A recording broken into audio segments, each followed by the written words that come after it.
ဘာမင်းလောက်လဲဟာကျမတို့မုန်းနေရတကယ်ဆိုရင်ချင်းပေါ့နော်စတာချင်းပဲဖြစ်တဲ့အရာပါကျမတို့နဲ့မဆိုင်ဘူးလို့တော့ထင်ပါတယ်ပြောလို့ဆိုကျမတို့ဒီပါရမီဖြည့်ဘက်ဖြစ်တဲ့အတွက်တကယ်လို့အဘတို့ဟာပြစ်မယ်ဆိုရင်တော့ကျမတို့ငဲညာပြရဖို့ပြီးရင်ကျမတို့ရဲ့လူမမဲကလေးလေးတွေကိုငဲညာပြရဖို့ကျမဆိုရင်ကလေးလေးတိတိလေးဆုံးသွားတယ်အဲ့တော့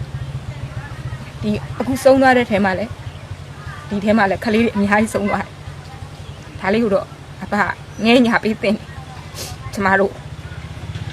လှုပ်ချင်တဲ့ဟဲ့ဆိုရင်တော့ကျမတို့မျက်နှာလေးတွေကိုကြည်ပါလို့ကျမဟာတောင်းဆိုပါတယ်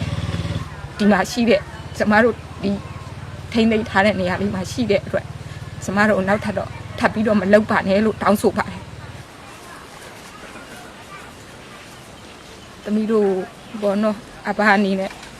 ဒီလောက်မုန်းတီးနေပြီလားဒါမှမဟုတ်လို့ရှိရင်သမီးတို့တပ်ပြစ်ချင်လောက်မုန်းနေတာလားသမီးတို့ယောက်ျားတွေကတတ်မတော်ပေါ်မှာတာဝန်မကျေခဲ့လို့လားသမီးရထင်တော့ဒီအခုခမရ309နဲ့ဒီ939ဟာတာဝန်ကျေခဲ့မယ်လို့ထင်ပါတယ်ဒီတတ်မတော်ပထဲမှာရှိစဉ်ကာလပေါ့နော်တာဝန်ကျေခဲ့မယ်လို့ထင်ပါတယ်အဲ့အတွက်လည်းတနာငဲညာအဖြစ်ကျမတို့လို့အခုလိုဒုက္ခရောက်နေတဲ့မိသားစုလေးတွေကိုတနာငဲညာပေးပါလို့ပြောချင်ပါတယ်